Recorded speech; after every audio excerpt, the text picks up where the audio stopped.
Have you ever wondered why something as simple as looking at a flower is still a mystery no scientist can fully explain? You stand there, sunlight falling on the petals, colors glowing before your eyes, and yet no machine, no textbook, no laboratory has ever captured what you're actually experiencing in that moment.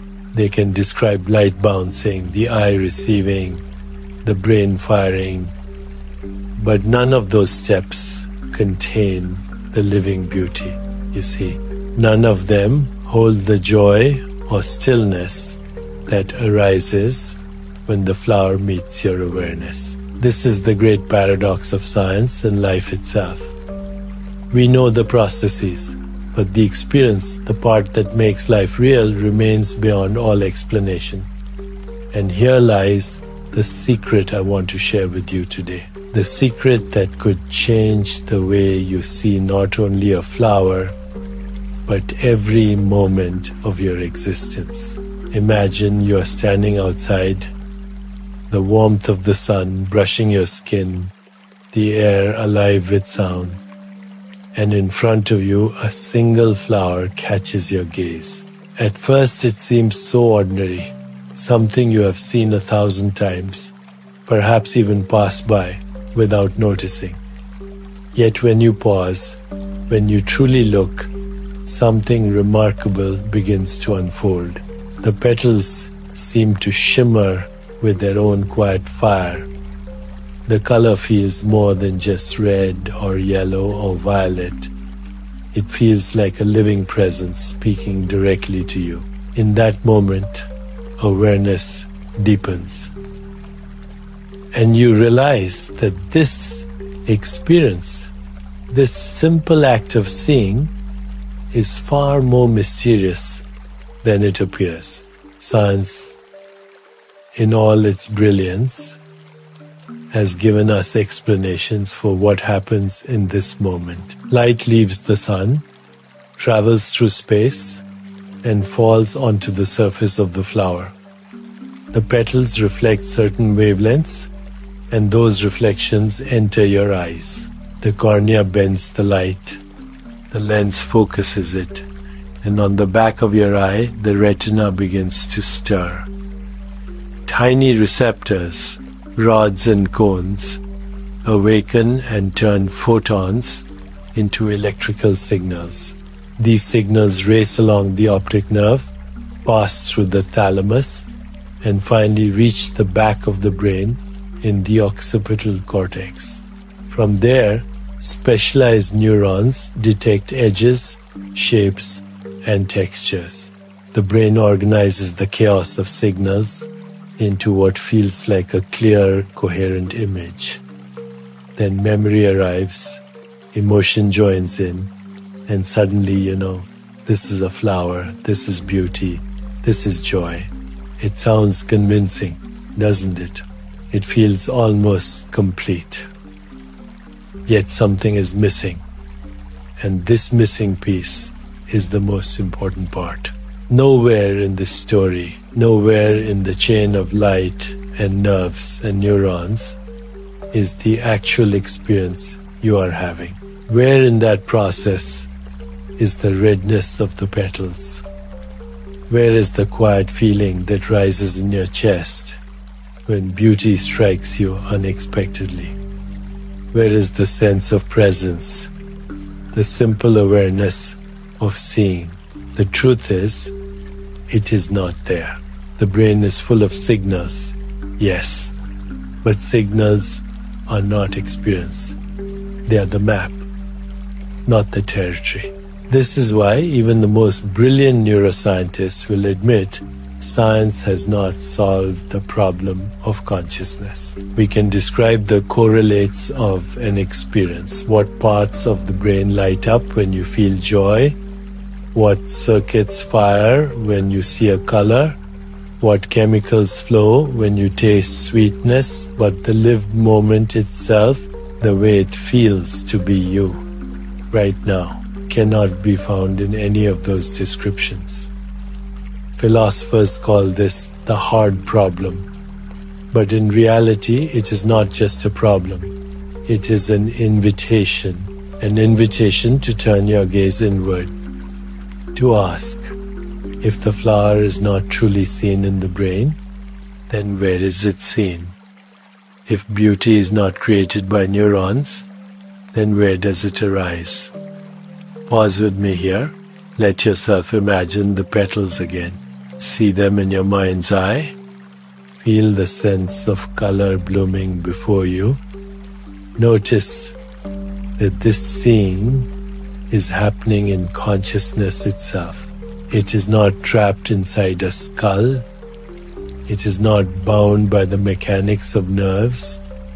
It is appearing directly in awareness. This awareness is borderless.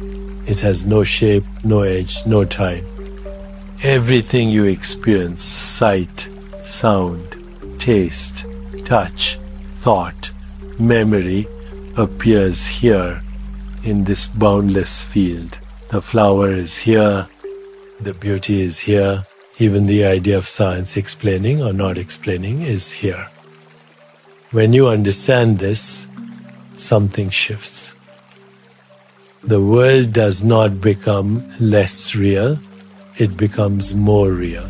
Every color feels brighter, every sound feels more alive, every breath feels more intimate. You are not just a machine receiving signals, you are the infinite presence in which all signals appear and dissolve. You are not just the body standing in sunlight, you are the awareness in which sunlight is known. This is why gratitude naturally arises. Because when you see clearly that all of life is given freely, without condition, without cause, without beginning or end, the only response is wonder, and the only response is thank you. Science may continue to map the brain, and those maps are useful. They help us heal, they help us build technology, they help us understand connections. But do not mistake the map for the terrain. The true terrain is consciousness, and it is infinite. This means your own being is infinite. For you are not separate from this field of awareness. You are not inside it. You are it. This is the miracle hiding in plain sight, waiting for you every time you look at something simple, like a flower in sunlight. So I invite you, take a moment in your own life to play with this. The next time you see a flower, or a leaf trembling in the breeze, or the face of someone you love, pause. Notice the process. Yes, the light, the eyes, the brain, but then notice what none of that can touch. The direct experience, the aliveness of it all. Rest in that, even for a breath, even for a heartbeat. That is the doorway, that is the mystery, and that is you. Now let us go deeper, because the question is not only about a flower or a simple object of sight, it is about every experience you have ever known. Think of all the ways life touches you, the warmth of the sun on your skin, the sound of rain against the window, the taste of your favorite food, the embrace of a friend, the quiet ache of sadness, or the sudden burst of joy. Each one of these feels undeniable. You know it directly. You live it directly. Yet when science tries to explain it, something essential is always missing. Take the example of sound. Imagine you are listening to the gentle rustle of leaves, or to music that stirs your heart. Science says waves of air vibrate, your eardrum receives those vibrations, tiny bones in your middle ear amplify them, and the cochlea in the inner ear turns them into electrical impulses. These impulses travel along the auditory nerve, reach the brain, and specialized regions decode pitch, tone, and rhythm. Then memory adds meaning, and emotion colors the experience. It is a remarkable description, precise and elegant. But pause and ask yourself, where in that sequence is the sweetness of a violin or the tenderness of a voice saying your name? Where is the beauty that brings tears to your eyes? Once again, nowhere. The description is about processes, not about the living moment of hearing. The same holds true for touch. A child takes your hand, and suddenly the world feels safe. Nerves, fire, skin receptors respond. The brain processes pressure and temperature. But does that explain the comfort, the love, the feeling that life itself is holding you? No. The living warmth is not in the neurons, it is in consciousness. The same is true for taste and smell. Think of the scent of jasmine at night, or the taste of a ripe mango on a hot day. Science can trace molecules traveling through air, binding to receptors in your nose, activating chemical pathways, or flavor molecules landing on your tongue, triggering taste buds. But the fragrance, the sweetness, the delight, all of that belongs to the field of awareness, not to chemistry. This is why the philosopher's question is so powerful. How does the brain, made of matter, create the world of mind and experience? How do electrochemical signals become the music of your life? The honest answer is, they do not. Signals remain signals, matter remains matter, yet in awareness, experience blooms. Here we must pause again, because this truth is not just philosophical, it is deeply practical. If you understand that all experience lives in awareness, you begin to shift your relationship to life. You stop chasing explanations only in the outer world, and you begin to turn inward. You begin to realize that the essence of your experience is already here, in you, as you. Imagine walking through your day with this understanding. You sip a cup of tea, and instead of thinking only about taste buds and chemicals, you notice the warmth filling your hands, the steam rising, the comfort it brings to your heart. You watch a sunset, and instead of only analyzing wavelengths of light, you let the beauty wash through you. You let the mystery of existence soften your breath. You hear a bird call, and instead of only labeling it as a sound, you let it echo in your awareness, reminding you that life is alive, here and now. This shift is not about rejecting science. It is about seeing its limits and reclaiming the part of you that science cannot touch. Because science can measure, but it cannot live. Only you can live. Only awareness can hold the depth of being alive. And here is the most transformative part. When you rest in awareness, when you recognize that every experience arises and dissolves in this field that has no edges, no shape, no beginning, you find peace. Suddenly, the fear of death softens because you realize what you are is not bound by the body. The anxiety of the future lessens because you realize awareness is timeless. The regrets of the past lose their grip because you realize memory itself arises now in this same awareness. This is why great teachers have always pointed inward. They remind us, you are not what appears. You are the space in which it appears. You are not the passing thought. You are the light in which thought shines. You are not the fleeting emotion. You are the vastness that holds it without judgment.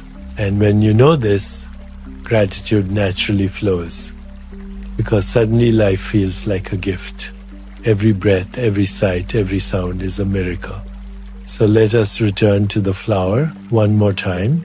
You stand there, sunlight spilling across the petals, colors opening before your gaze. Science can trace the path of photons, nerves, and neurons. But the living truth is right here, in awareness. You are not outside of this truth. You are the truth. The flower is appearing in you. The seeing is happening in you. The joy is rising in you. And this you, this field of consciousness, is infinite. It is borderless, timeless, beyond birth and death. When you realize this, even for a moment, you understand why gratitude is not just a practice. It is the natural fragrance of being. And in that fragrance, life itself becomes meditation. Every step is sacred, every sound is holy, every sight is a blessing. And this is not because science has failed, but because consciousness has always been the real ground of being. Let us now turn to the question that every seeker eventually faces. The question that no textbook can answer. The question that goes to the very heart of life itself. If every sensation, every thought, every memory, every emotion, every sound and sight and taste arises in awareness, then what exactly is this awareness? Where does it come from? What is it made of? And why does it feel so close and yet so ungraspable? When you look for it, you cannot find it as an object. Try right now. Close your eyes for a moment and ask yourself, where is this awareness located? Is it behind your forehead? Is it in your chest? Is it floating somewhere outside of you? The truth is, it has no place. It is not inside and it is not outside. It is everywhere and nowhere. When you search for its shape, it has no shape. When you search for its color, it has no color. When you search for its beginning, there is no first moment. When you search for its ending, there is no last breath. This is why the mystics have always said, awareness is timeless, awareness is formless, awareness is infinite. And yet, though it cannot be grasped, it is the most intimate thing you know. You cannot step outside of it, you cannot live without it, because everything you have ever known has appeared only within it. Science, of course, has its own answer. Neuroscience speaks of neural correlates of consciousness. When you see a flower, certain areas of the brain light up. When you feel joy, other regions activate. When you dream, different patterns emerge. These are correlations, useful for understanding the body and healing disease, but they do not touch the essence of the matter, because a correlation is not a cause, and it is not the experience itself. Think of it this way. A thermometer may rise when the sun shines, but the mercury is not the heat of the Sunday. A shadow may lengthen when the day grows old, but the shadow is not the evening. In the same way, brain activity may correlate with experience, but it is not the experience itself. The redness of the rose, the sound of the rain, the taste of salt, the warmth of love, all of these live in consciousness, not in electrical circuits. And so the so-called hard problem of science is really a gentle invitation. It is an opening, a doorway, a reminder that what you are is not the body and not the brain, but the awareness in which body and brain and world appear. This is not an idea, it is something you can test for yourself right now. As you hear these words, notice that the hearing is happening in awareness. As you feel the breath move in your chest, notice that sensation arises in awareness. As the thought drifts by, notice that it too is held in awareness. Everything comes and goes, yet awareness remains. This recognition has the power to change your entire life.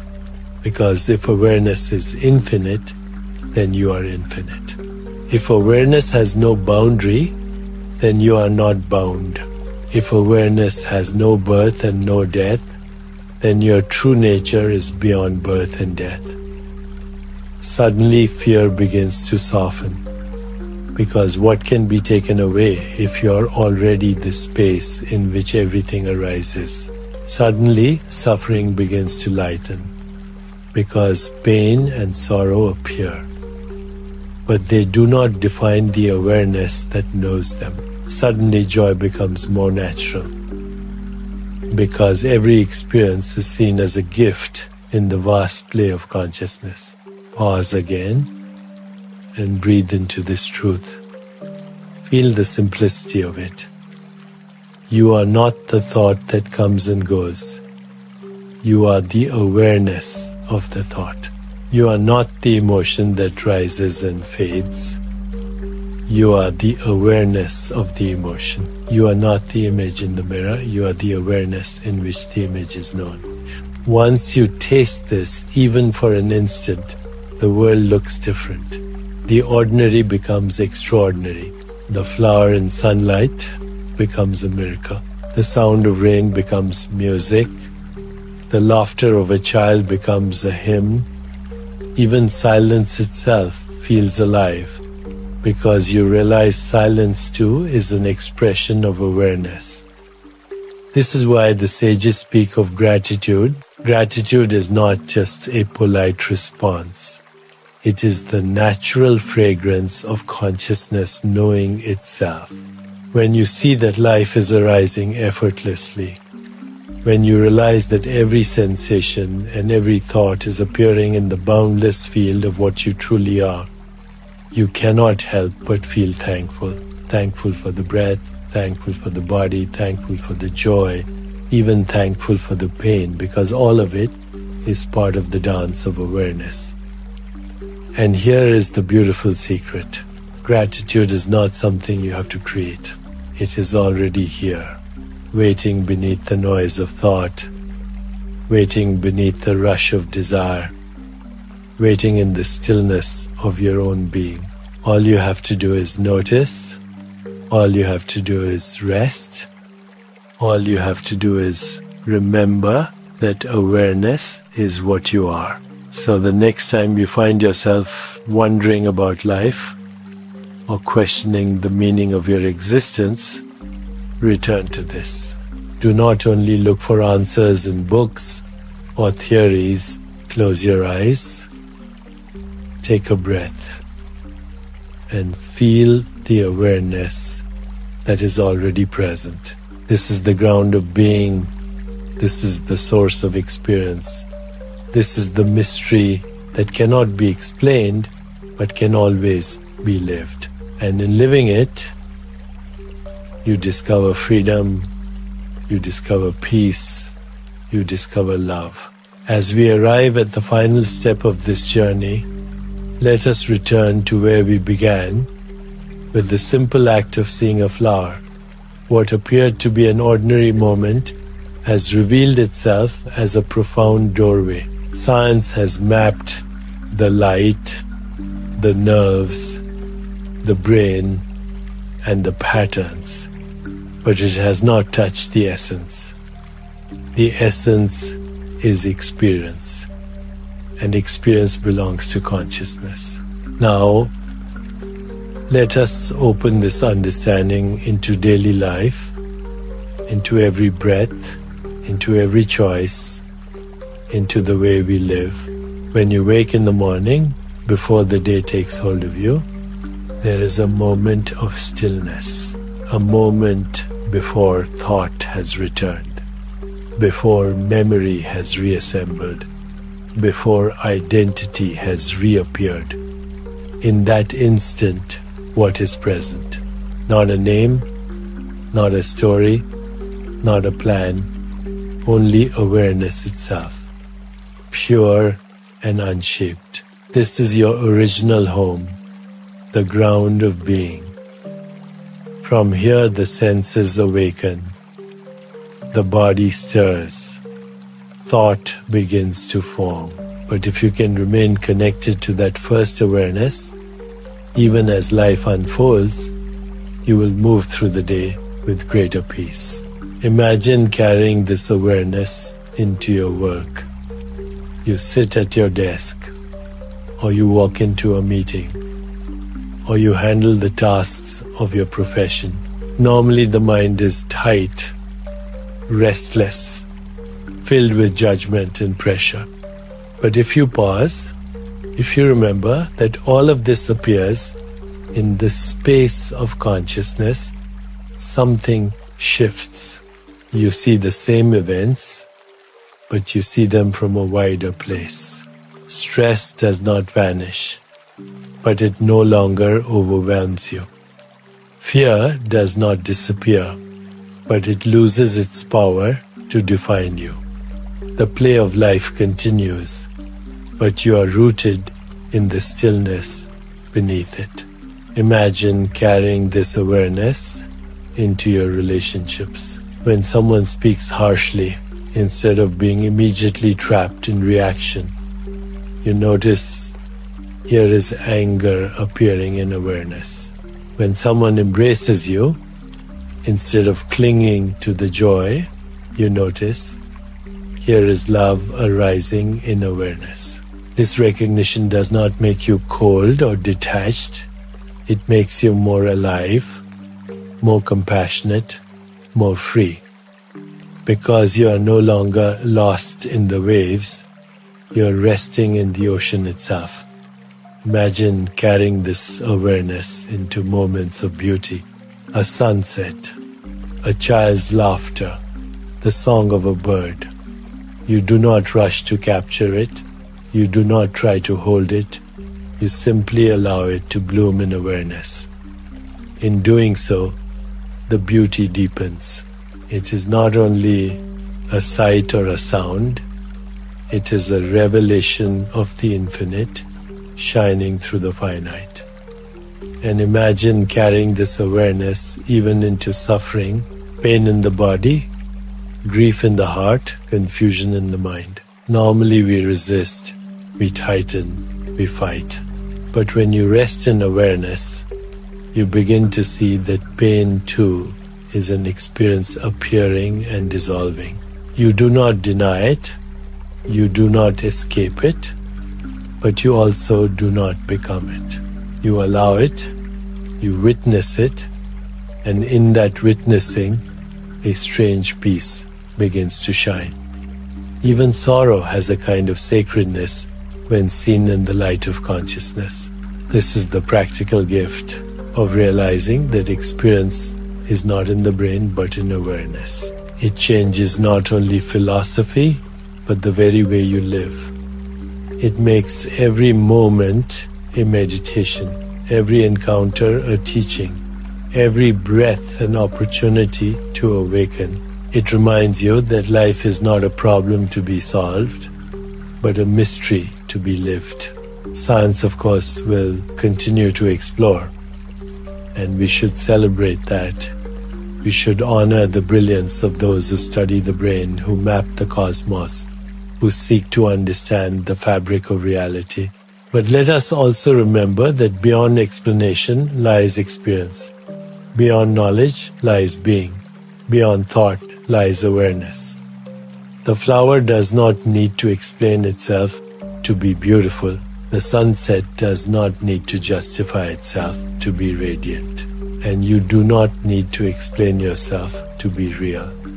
You already are, and that is enough.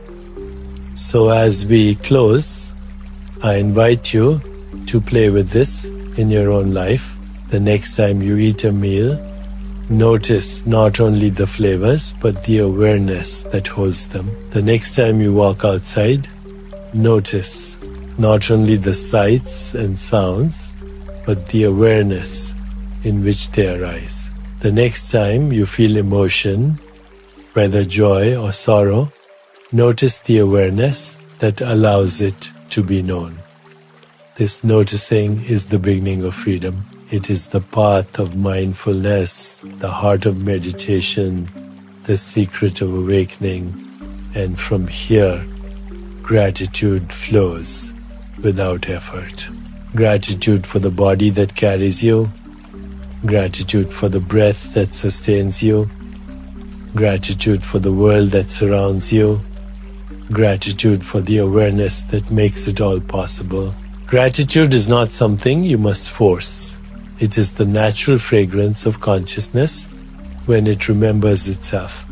This, then, is the solution the title promised. Not a scientific solution, not a formula or a theory, but a living solution discovered in your own direct experience. You are not the limited self you once believed. You are not bound by the edges of the body or the walls of the mind. You are the awareness in which all experience arises. You are timeless, formless, infinite. And when you live from this truth, life itself becomes a celebration. So let this be your practice, not only in meditation, but in every ordinary act. Drink your tea in awareness. Walk in awareness. Speak in awareness. Love in awareness. Work in awareness. Rest in awareness.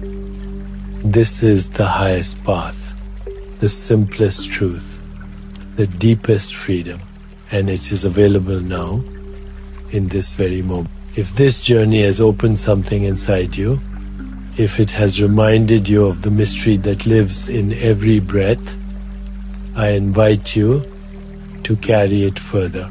Take these reflections into your own practice.